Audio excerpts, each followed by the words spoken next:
Hola,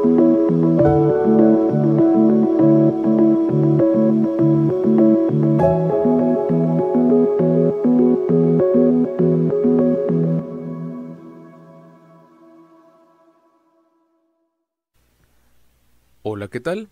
Sean bienvenidos a un nuevo video de Ingeniería Civil con Joe, el canal de los ingenieros civiles. En esta ocasión vamos a abordar el nuevo tema titulado Espectro 2.0. En los últimos videos, y específicamente en el último, habíamos resuelto un problema aplicando el espectro de diseño para una ductilidad de 1. Recordemos que esta ductilidad era únicamente para las estructuras que desarrollan un comportamiento elástico. Ahora, en cuanto a nuestro razonamiento del día de hoy para el comportamiento plástico, que es un comportamiento más apegado a la realidad y lo que finalmente se requiere para poder diseñar estructuras sismorresistentes. Entonces, hasta ahorita lo que hemos analizado es únicamente aplicable a los sistemas elásticos con la ductilidad de 1. Sin embargo, al momento de diseñar estructuras sismorresistentes, debe ser considerando que estos desarrollan comportamientos plásticos durante los sismos. Con ello nos vamos a dirigir a un punto muy importante, el cual es lo siguiente. Entonces, si nosotros tomamos en cuenta una gráfica en la cual tendremos resistencia contra deformación, vamos a establecer parámetros de suma importancia, el cual es que con estos parámetros es como se va a diseñar las estructuras sismorresistentes. Es decir, vamos a tener una ductilidad, en este caso como se está mostrando aquí en nuestra gráfica, y ahorita vamos a ver qué significa estas siglas de OI, que en sí son ocupación inmediata. Y después vamos a tener en el punto máximo de esta curva una ductilidad máxima, que para esta ductilidad máxima vamos a considerar una sigla de SV. Y finalmente para la otra parte, que está en color rojo, es una ductilidad última, que si podemos asociar un poquito esto a los diagramas de cuando hacemos pruebas en la parte del acero, pues vamos a tener ciertas respuestas ante estas deformaciones en el acero. Vamos a asociarlo un poquito a eso. Obviamente la gráfica del acero no es la misma que esta, pero vamos a determinarlo como un comportamiento plástico elástico. Y después vamos a tener un punto máximo, que este sería, digamos, el esfuerzo máximo y el esfuerzo último, el esfuerzo de ruptura. Entonces, teniendo en cuenta esta similitud en cuanto a gráfica y a términos, vamos a pasar a lo siguiente, que es definir qué es precisamente estas ductilidades y qué es lo que asocian estos valores con las siglas que tenemos en la parte de abajo. Entonces, el OI significa que estos son los niveles de desempeño para la estructura. Entonces tenemos el OI, el SB significa seguridad de vida y el PC lo vamos a determinar como prevención de colapso. Ahora, ¿qué es lo que nos quiere dar a entender estos niveles de desempeño en una estructura? Bueno, estos niveles de desempeño van a estar catalogados por lo siguiente. Para el nivel de desempeño de ocupación inmediata, vamos a clasificar esto cuando después de que se haya suscitado un sismo en una estructura y haya tenido ciertas respuestas, en el mejor de los casos, la estructura va a permanecer casi intacta, no va a presentar daños o los daños son muy leves. Vamos a asignarle que la ocupación inmediata en la estructura va a tener el daño leve. Ahora, para la seguridad de vida, que esto sí ya es un poquito más, digamos que el golpe del sismo a la estructura fue un poquito más fuerte que el leve, vamos a determinarlo como un daño severo.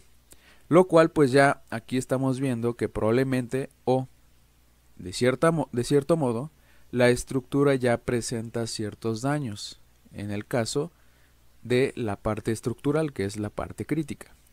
Digamos, por ejemplo, podríamos presenciar a lo mejor en la estructura que una de las columnas tuvo cierta fisura, que a lo mejor uno de los muros tuvo cierto daño, que a lo mejor una de las traves tuvo cierta ruptura, pero estamos hablando de daños que no son para nada graves, en el sentido de que no es necesario reemplazar ese elemento estructural. Ahora, ¿qué pasa cuando ya el daño es grave? Ya hay un daño estructural crítico. Ya es cuando, digamos, tenemos una columna de acero. Esta presentó o esta mostró un pandeo global y a su vez se deriva el pandeo local. Recordemos que primero las estructuras, en el caso de las estructuras de acero, muestran un comportamiento en el cual eh, tienden a deformarse y después de cierta deformación estos pasan a tener pandeo global, perdón. Entonces en el pandeo global es donde la estructura pues se empieza a deformar y ya el pandeo local es donde ocurre la falla crítica en alguna de las partes de la columna. Asumiendo que va a ser en el centro, vamos a tener aquí unas fallas prominentes que va a ser necesario ya reemplazarlas o en el peor de los casos de la estructura, esta pues tendría que ser derrumbada. Obviamente primero tendría que pasar por diversos pasos, diversas pruebas, diversas revisiones. Y en el caso de la parte del diseño, que esa la vamos a ver igual más adelante, tendremos un curso de diseño de estructuras.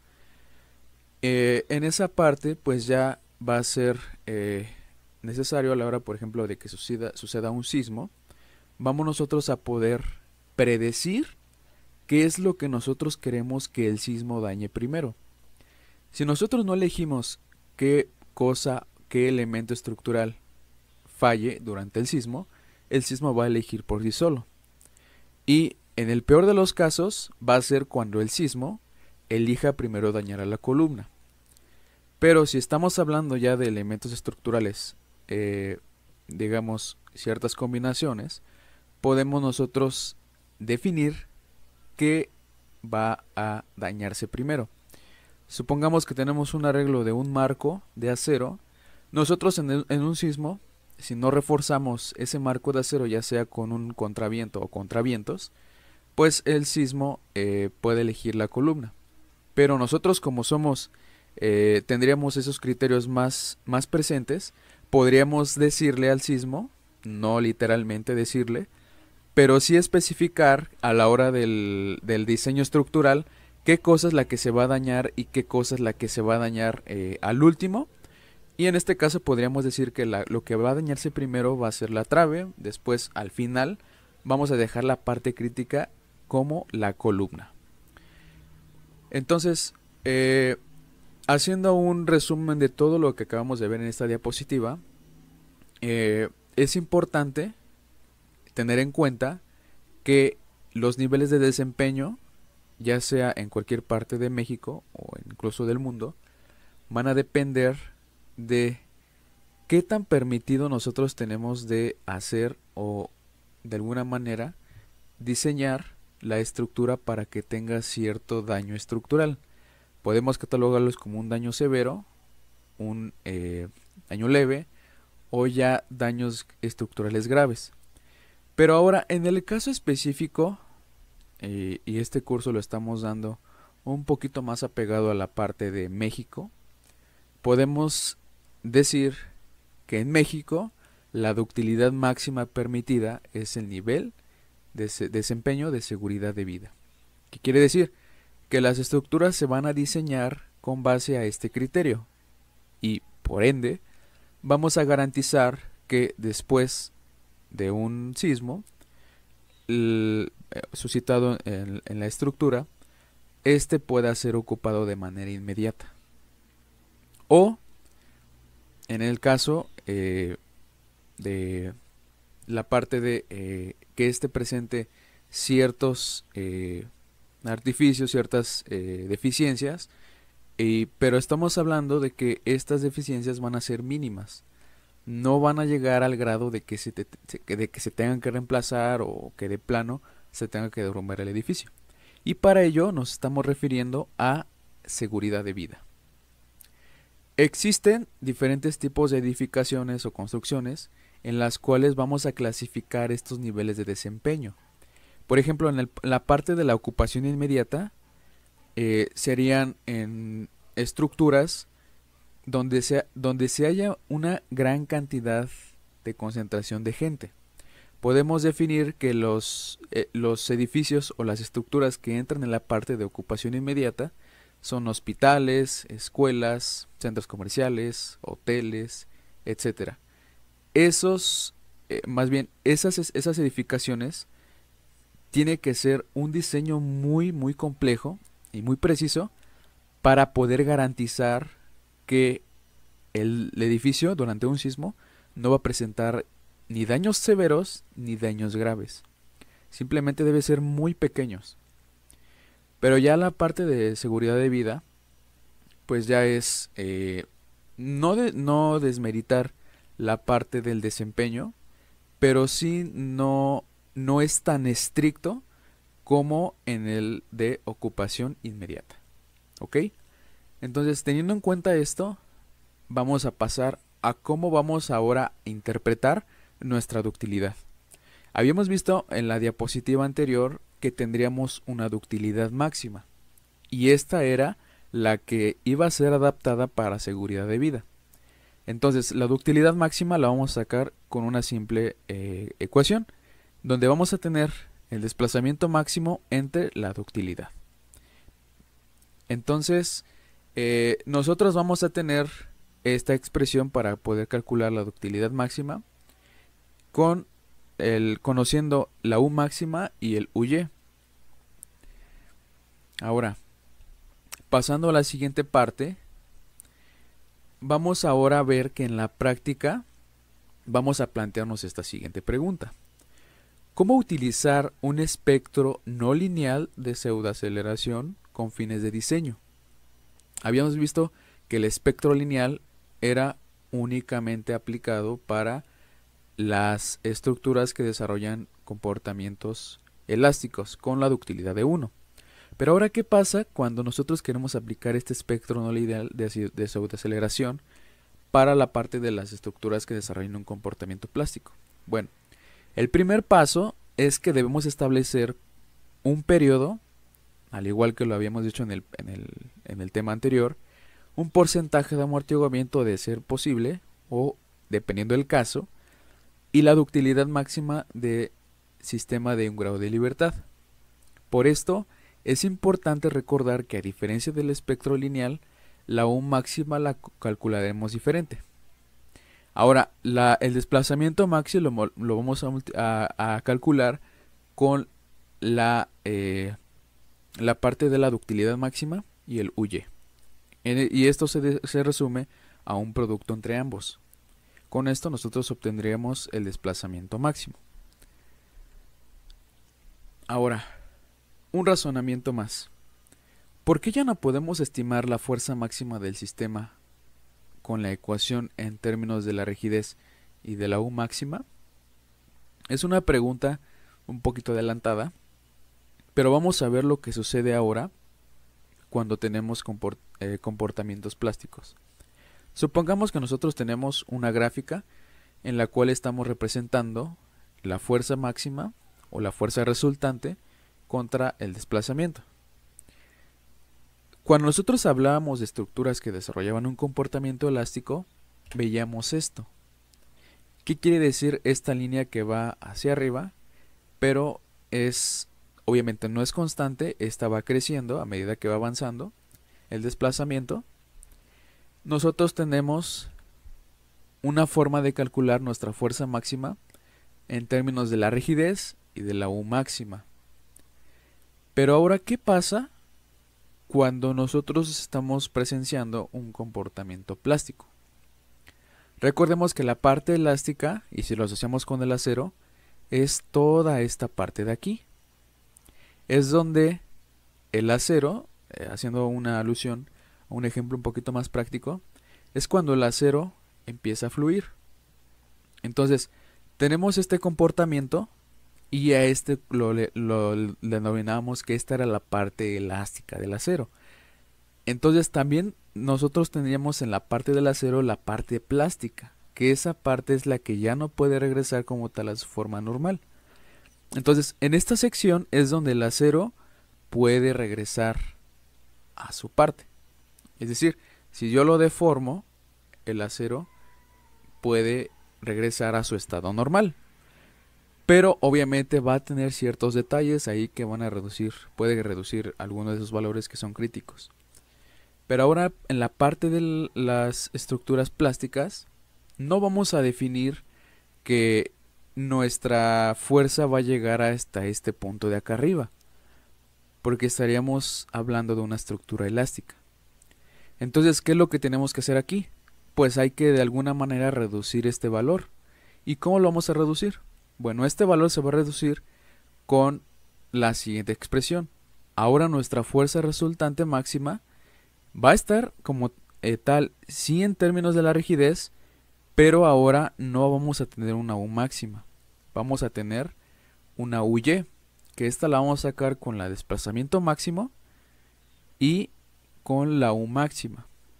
Y con este cociente vamos a poder calcular ahora nuestra fuerza máxima en la parte de las estructuras plásticas. Entonces, respondiendo a la pregunta, simple y sencillamente la respuesta es porque no podemos aplicar la misma ecuación a un sistema que desarrolla un comportamiento elástico, teniendo un sistema que desarrolla un comportamiento plástico. Entonces, con esto se resume toda la pregunta. Para la parte plástica hay que reducir de cierto modo este valor, no literalmente, el valor del desplazamiento máximo, pero sí hay que sacar este cociente. Es muy importante tener esta diferencia presente. Entonces, pasando a la siguiente parte, el paso 2 sería que nosotros vamos a ingresar el espectro elástico con el valor del periodo correspondiente. Ahora, entonces, si nosotros, por ejemplo, tuviéramos esta gráfica que ya la he mostrado, la de pseudoaceleración en función de la gravedad y el periodo en función del segundo, vamos a tener una gráfica la cual nos va a mostrar que tendríamos una ductilidad igual a 1. Esto es únicamente aplicable para las estructuras elásticas. Pero ahora para las plásticas, como dijimos que teníamos ahora vamos a tener un espectro reducido, vamos a tener ahora una ductilidad que esta va a ser igual a la U máxima. Nótese que aquí el espectro se ha disminuido de tamaño, entonces ya no está hasta acá arriba. Esto se ocasiona por la disminución o el cociente que le estamos aplicando para obtener este valor de esta curva. Entonces aquí el paso 2 nos dice que vamos a ingresar al espectro elástico, perdón, el espectro, el plástico en este caso. Aquí hay un error aquí, lo voy a corregir. Entonces vamos a ingresar al T, y una vez que nosotros obtenemos este T, vamos a poder pasar al siguiente paso. Vamos a determinar la pseudoaceleración de diseño. Teniendo esta gráfica de pseudoaceleración contra el periodo y teniendo estas gráficas, vamos a poder saber cuánto vale esta pseudoaceleración en función de este periodo que ya obtuvimos. Recordemos que para ello es necesario tener el desplazamiento y con esto ya podremos sacar cuánto vale este periodo. Y asimismo podríamos obtener cuánto vale esta pseudoaceleración. Entonces, cuando ya tenemos la pseudoaceleración, pues lo único que nos queda hacer es sacar la fuerza máxima. Y para ello vamos a representar nuevamente el modelo que hemos estado mostrando, donde tendremos una ductilidad y nuestra fuerza máxima vamos a seguirla sacando del mismo modo. La pseudoaceleración de la gravedad por el peso, o bien podremos sacarlo en función de la masa Ahora, pues ya como último paso, se realiza el análisis estructural con la fuerza lateral obtenida y así podríamos obtener los cortantes basales y los momentos basales. Entonces, pues hasta aquí quedaría el video de hoy. Ya indagamos un poquito más en cuál es la diferencia que existe entre la parte de lo elástico y de lo plástico. Vemos que son diferencias muy leves, pero muy importantes que hay que considerar a la hora de obtener esta fuerza resultante máxima. Entonces, en el siguiente video vamos a resolver un problema. Va a ser muy parecido al problema al que vimos en el anterior, solamente cambiando pues los datos del problema, ¿no? Que ahora pues tendríamos que sacarlo con el espectro reducido, que sería el espectro no lineal de aceleración, y con ello vamos a ver que a la hora de calcular la fuerza, ya no podremos calcularlo de las dos formas, solamente vamos a poder calcularlo con la de la pseudoaceleración. Porque vamos a darnos cuenta que cuando lo calculemos en términos de la rigidez, esto ya no va a ser equivalente. Va a haber una diferencia y por lo regular la de la rigidez o la que está en términos de la rigidez va a ser mucho mayor que esta de aquí. Y esto resulta ser engañoso, porque al calcularlo con la rigidez vamos a darnos cuenta que va a parecer que la estructura soporta más, pero en realidad lo que esta estructura soporta va a ser lo que nos dé el valor de esta ecuación. Entonces es muy importante tener en cuenta esta diferencia de resultados. Cualquier duda, comentario o sugerencia, no duden en dejarlo en la caja de los comentarios. Muchas gracias por su atención. Hasta pronto.